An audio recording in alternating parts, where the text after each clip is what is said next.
상상해 보세요. 여러분 동네에 10년 넘게 사람들을 공포로 몰아넣었던 막 연쇄살인마급 광인이 하나 있다고? 가정해 보는 겁니다. 야, 상상만 해도 진짜 끔찍하네요. 그렇죠. 막 쇠사슬로 묶어놔도 다 끊어버리고 옷도 다 벗고 소리 지르며 무덤가를 돌아다니던 사람이에요. 네, 완전히 통제 불능인 상태인 거죠. 맞아요. 그런데 어느 날 낯선 이방인이 마을에 나타나서 단숨에 그 사람을 완벽하게 고쳐놓습니다. 오, 기적이네요. 그러니까요. 막 옷도 단정하게 입고 정신이 완전히 돌아와서 그 이방인 발치에 얌전히 앉아 있는 거예요. 자, 지금 이 이야기를 듣고 계신 여러분이 그 동네 주민이라면 어떻게 하시겠습니까? 뭐 당연히 동네 잔치를 벌여야죠. 그 치유자한테 막 감사패라도 주고 영웅 대접을 해야 정상하니까요. 그쵸. 그게 우리의 상식이잖아요. 그런데 이 마을 사람들은 정반대 행동을 합니다. 크게 두려워하면서 제발 우리 동네에서 떠나달라고 사정사정하며 그 치유자를 쫓아내버리죠. 와, 쫓아냈다고요? 은인을? 네, 도대체 왜 그랬을까요? 오늘 우리가 깊이 파헤쳐볼 고대 기록, 그러니까 누가복음 8장에 바로 이 기괴하고도 소름 돋는 인간 심리의 민낯이 그대로 담겨 있습니다. 정말 압도적인 오프닝이네요. 맞습니다. 보통 이 기록을 그저 초자연적인 기적들이 나열된 종교적 텍스트로만 생각하기 쉬운데요. 저도 처음엔 그런 줄 알았거든요. 막 병 고치고 이런 거. 그쵸. 하지만 사실 한꺼풀만 벗겨내면 절대적인 진리나 통제할 수 없는 압도적인 정보가 우리의 편안하고 익숙한 일상을 딱 뚫고 들어왔을 때 인간이 얼마나 모순적이고 방어적으로 변하는지를 보여줍니다. 그러니까 일종의 현미경처럼 들여다보는 심리 보고서 같다는 말씀이시죠? 정확합니다. 아주 예리한 심리 보고서에 가깝죠. 바로 그겁니다. 그래서 오늘 우리 심층 탐구의 목적은 이 오래된 텍스트를 통해서 21세기를 살아가는 여러분과 저의 내면을 제대로 해부해 보는 겁니다. 아주 기대가 되는데요. 그런데 본격적인 사건들에 들어가기 전에 저는 그 시작 부분인 1절부터 3절까지의 배경 설정부터가 너무 충격적이더라고요. 오, 어떤 부분이 그렇게 인상 깊으셨나요? 우리가 보통 고대 중동의 종교운동을 떠올리면 그 수염을 기른 남성 지도자들이 사막을 걸어다니며 고독하게 메시지를 전하는 이미지를 상상하잖아요. 네, 약간 헐리우드 영화에 나오는 그런 전형적인 이미지죠. 맞아요. 그런데 이 기록은 시작부터 당시의 사회적 통념을 완전히 박살내버립니다. 아, 여성 후원자들 이야기 하시는군요. 네, 예수라는 인물과 12명의 제자들 외에 이 거대한 무리를 실질적으로 먹여 살리고 재정적으로 후원한 이른바 물주들이 바로 여성들이었다고 정확하게 이름을 박아넣었거든요. 맞습니다. 그 명단을 보면 단순히 여성이라는 사실을 넘어서요. 그들의 사회적 스펙트럼이 엄청나게 넓다는 걸 알 수 있습니다. 예를 들면 어떤 사람들이 있었죠? 일곱 귀신이 나갔던 막달라 마리아처럼 한때 사회적 낙인이 심하게 찍혔던 사람부터 시작해서요. 당시 최고의 정치 권력이었던 헤로드 왕의 궁정 관료, 그 구사의 아내 요한나 같은 최상위 계층까지 다 섞여 있습니다. 와, 생각해보세요. 왕의 최측근 고위 관료의 아내가 자신의 사유재산을 털어서 이 떠돌이 랍비 일행의 밥값을 대고 활동비를 지원했다. 엄청난 파격이죠? 이건 당시의 엄격한 계급 사회나 성별의 벽을 고려하면 완전 스캔들 수준입니다. 시작부터 이 운동이 얼마나 기존의 질서를 근본적으로 흔들고 있는지를 보여주는 완벽한 장치라는 생각이 듭니다. 아주 날카로운 분석입니다. 네, 그렇게 다양한 계층의 후원을 받으며 각 동네를 다니니까 사람들이 구름대처럼 몰려듭니다. 그러자 예수는 무리에게 아주 유명한 비유를 던지죠. 아, 씨 뿌리는 자의 비유 말씀이시죠? 네, 씨앗이 4가지 다른 환경, 즉 길가, 바위 위, 가시떨기 속 좋은 땅에 떨어진다는 그 이야기입니다. 이 비유는 워낙 유명해서 다들 한 번쯤은 들어보셨을 텐데요. 단순히 무슨 농사 기술을 이야기하려는 게 아니라는 건 분명하죠. 저는 이걸 읽으면서 바로 현대 사회에 그 주의력 경제가 떠올랐어요. 오, 주의력 경제요? 어떻게 연결이 되나요? 우리 매일 아침 눈 뜰 때부터 잠들 때까지 막 수백 수천 개의 뉴스와 정보를 마주하잖아요. 스마트폰을 손에서 놓질 못하니까요. 여기서 씨앗을 어떤 중요한 메시지나 삶의 진리라고 한번 해봅시다. 길가에 떨어져서 새들이 먹어버렸다는 건 엄청난 통찰을 담은 글을 보고도 뇌에 닿기도 전에 엄지손가락으로 PD를 휙 넘겨버리는 우리의 그 쇼품 중독 상태 같지 않나요? 와, 아주 예리하고 현대적인 해석이네요.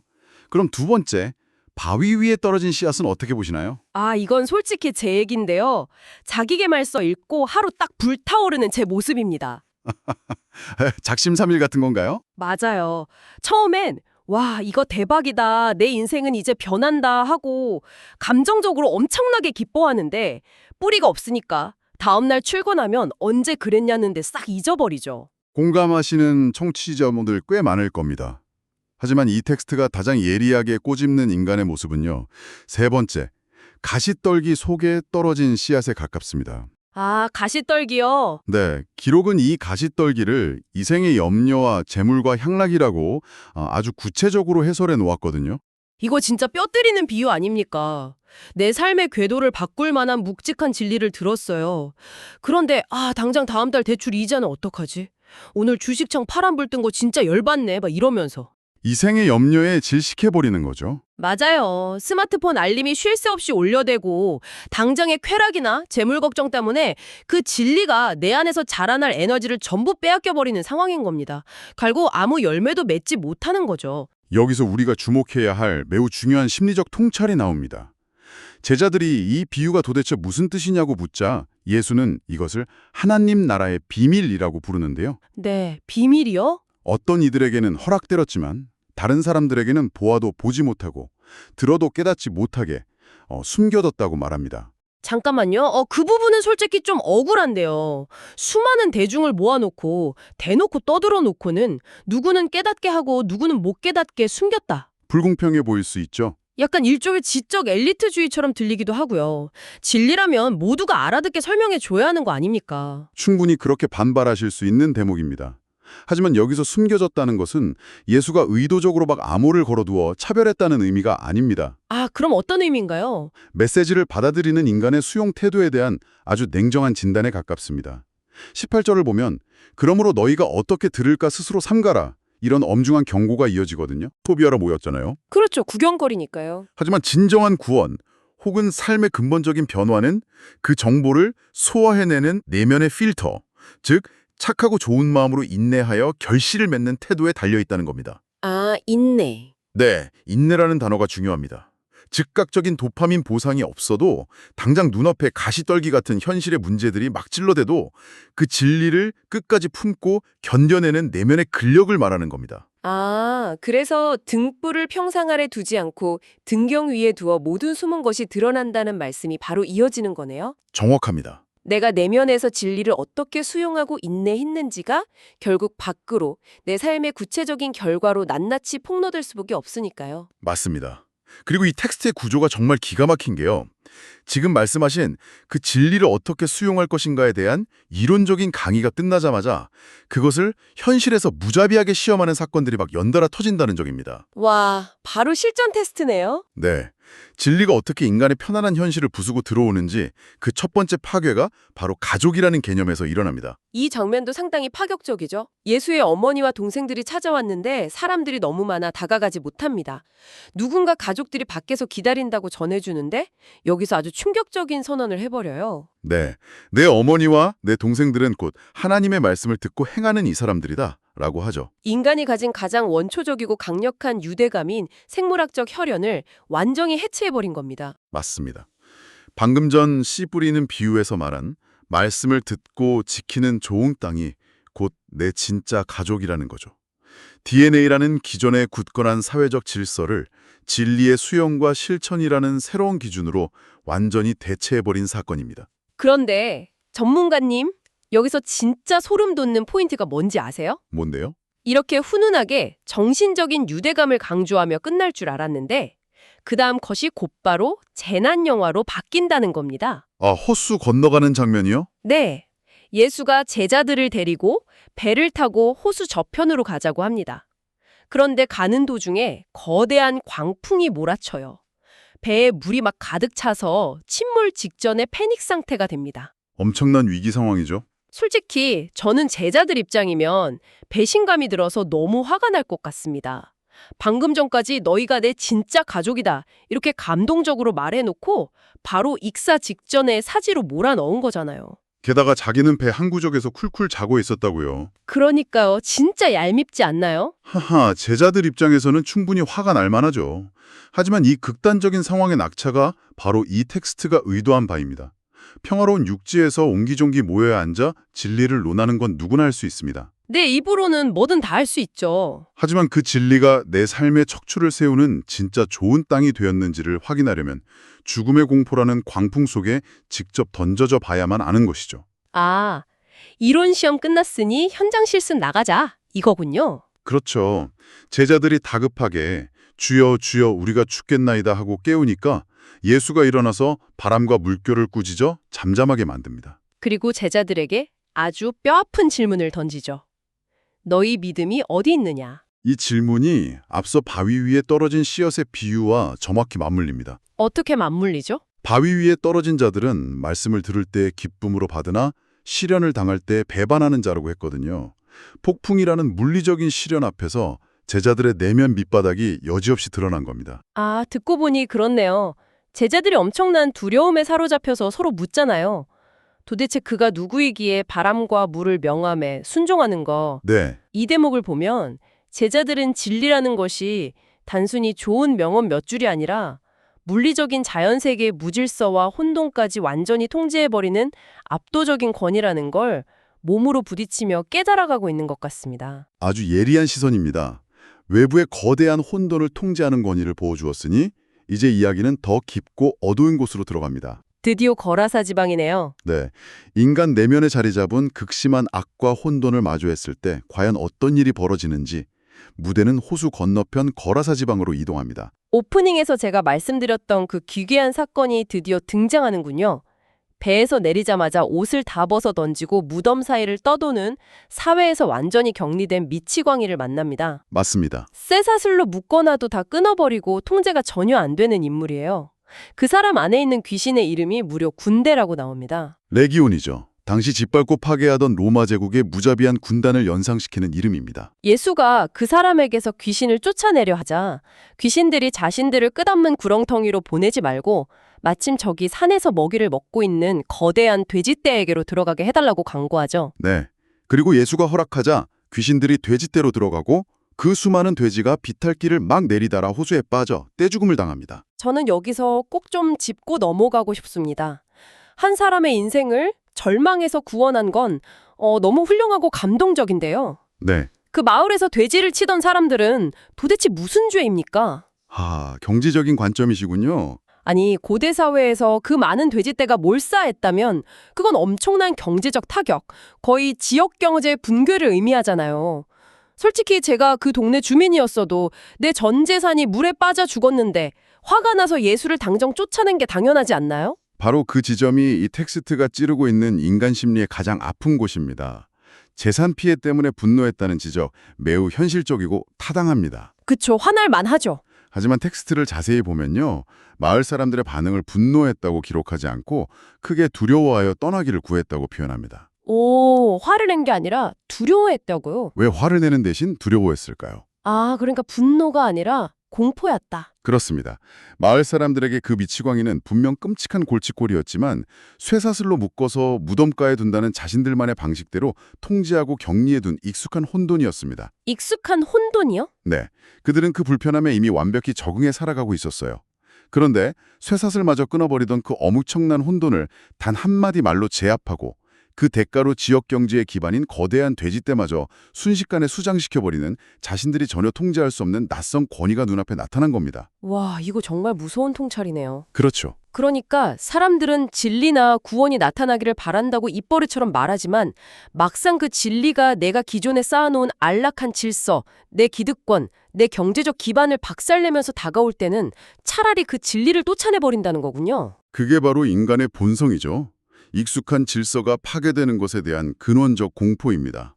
이게 앞서 우리가 나눴던 가시떨기 토양의 가장 극단적이고 실제적인 사례입니다. 아, 가시떨기가 여기서 또 연결되네요. 네, 이생의 재물에 대한 염려, 그리고 내가 통제할 수 없는 낯선 변화에 대한 두려움 때문에 진짜 구원자를 스스로 밀어내버리는 겁니다. 진리를 받아들이는 대가가 내 전 재산과 일상의 붕괴라면 과연 나는 환영할 수 있을까?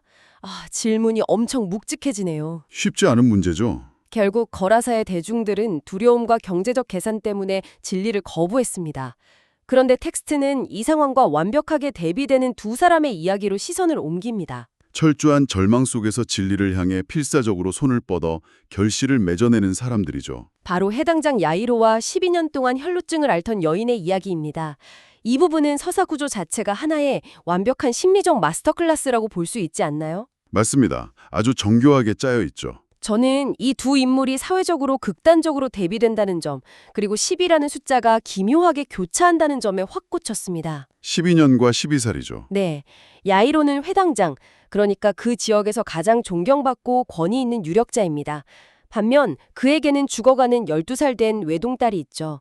그는 모든 체면을 다 버리고 대중 앞에서 예수의 발 아래 엎드려 제발 집에 와달라고 간구합니다. 그런데 예수가 야이로의 집으로 바쁘게 이동하는 그 급박한 길 한복판에 전혀 다른 계층의 인물이 끼어듭니다. 12년 동안 혈루증, 즉 만성적인 하혈을 앓고 있던 여인이죠. 맞습니다. 12살 된 유력자에 따라 생명에 꺼져가는 시간과 이름 모를 여인이 피를 흘리며 고통받은 12년이라는 시간이 여기서 충돌합니다. 당시 율법적으로 피를 흘리는 여인은 사회적으로 어떤 취급을 받았죠? 부정한 자로 철저하게 격리되었습니다.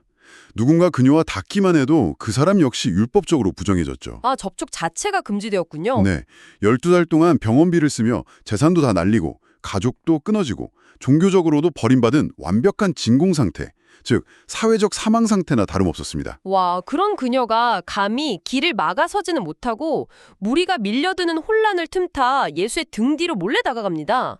그리고 예수의 옷자락을 살까 만지죠. 그 절박함이 느껴지네요. 그 순간 놀랍게도 12년의 출혈이 즉시 멈춥니다. 아무도 모르게 조용히 능력을 훔쳐내는데 성공한 거예요. 그런데 여기서 예수가 갑자기 가던 길을 멈추고 묻습니다. 내게 손을 댄 자가 누구냐? 베드로가 황당해하며 반문하잖아요. 주님, 사람들이 이렇게 밀어대는데 누가 만졌냐고 물으시면 어떡합니까? 맞아요. 하지만 예수는 자신에게서 능력이 나간 것을 안다며 기어코 그 사람을 찾습니다. 저는 솔직히 예전에는 이 장면이 참 잔인하다고 생각했어요. 왜 잔인하다고 느끼셨나요? 아니, 다 나았으면 그냥 조용히 가게 두지. 12년 동안 숨어 지내며 대인기피증까지 걸렸을 여인을 굳이 그 수많은 군중 앞에 떨면서 나서게 만들잖아요. 공개적으로 드러나게 하니까요? 네. 그런데 이번에 텍스트를 깊이 파고들면서 이 지연과 공개적 폭로가 얼마나 치밀한 심리적 안배인지 깨닫고 진짜 온몸에 소름이 돋았습니다. 어떤 인과관계를 발견하셨나요? 예수는 단순히 그녀의 육체만 고쳐주려던 게 아닙니다. 대중 앞에서 그녀 스스로 낳은 것을 고백하게 함으로써 따라 네 믿음이 너를 구원하였으니 평안히 가라 라고 선언해주죠. 공식적인 회복이군요. 맞아요.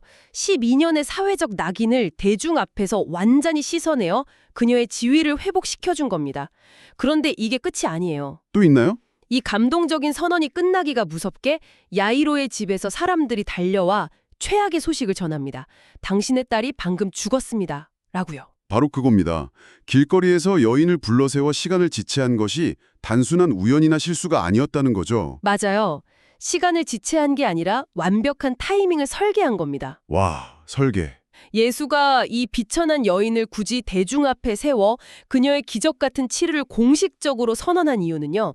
불과 2분 뒤에 딸의 사망 소식을 듣고 산산조각날 야이로의 멘탈을 붙잡아줄 가장 강력한 심리적 닷을 미리 심어주기 위해서였던 겁니다. 소름 돋네요, 정말. 딸이 죽었다는 말에 무너져 내리는 야이로에게 예수는 말하죠.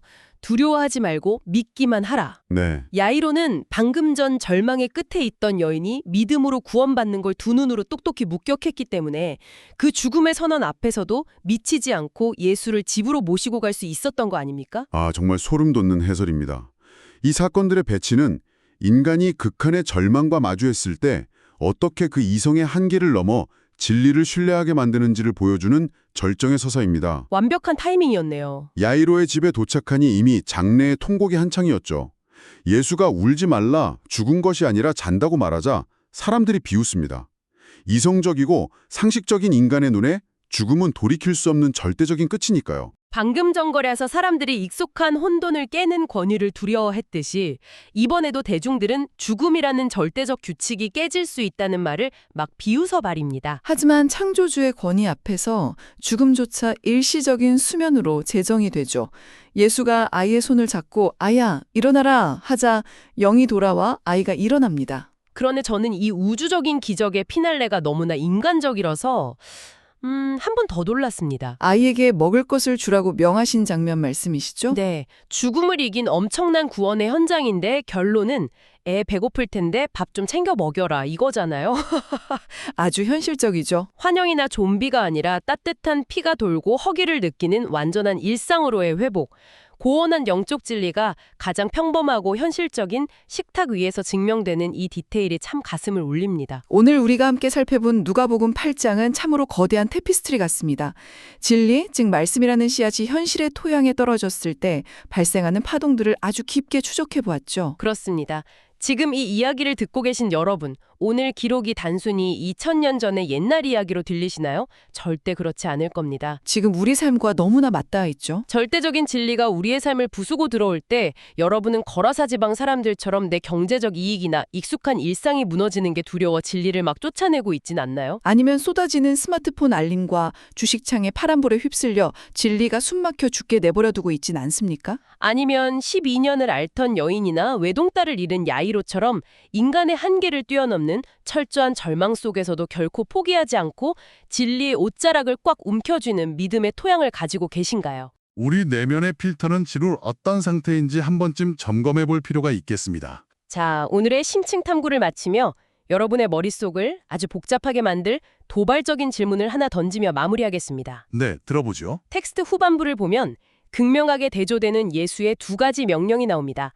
거라사 지방에서 귀신이 나갔던 남자에게는 집으로 돌아가 하나님이 내게 어떻게 큰 일을 행하셨는지 온 동네에 말하라며 널리 전파하라고 지시했죠. 반면에 죽음에서 아이가 살아난 그 엄청난 기적 앞에서는 흥분한 야이로 부모에게 이 일을 아무에게도 말하지 말라며 철저한 침묵을 경고하셨습니다. 완벽히 모순되는 이 두 명령, 도대체 왜 이러셨을까요? 정말 미스테리네요. 어떤 상황에서는 내가 겪은 기적과 진리를 동네방네 소리쳐 외치는 것이 사명이고 또 어떤 순간에는 생명을 살린 그 어마어마한 진리조차 내 가슴 가장 깊은 곳에 묻어두고 철저한 침묵의 무게를 견뎌내야 하는 때가 있는 걸까요? 진리를 안다는 것에 무게감이 느껴집니다. 진리를 소유한다는 것은 때로는 말하는 것보다 조용히 침묵하는 것이 더 두렵고 무거운 일인지도 모르겠습니다. 여러분의 생각은 어떠십니까? 각자 깊이 고민해 볼 만한 주제네요. 오늘 이 고대 텍스트가 여러분의 익숙한 현실에 작지만 강렬한 균열을 내었기를 바랍니다. 저희는 다음 시간에도 흥미로운 기록으로 다시 찾아오겠습니다.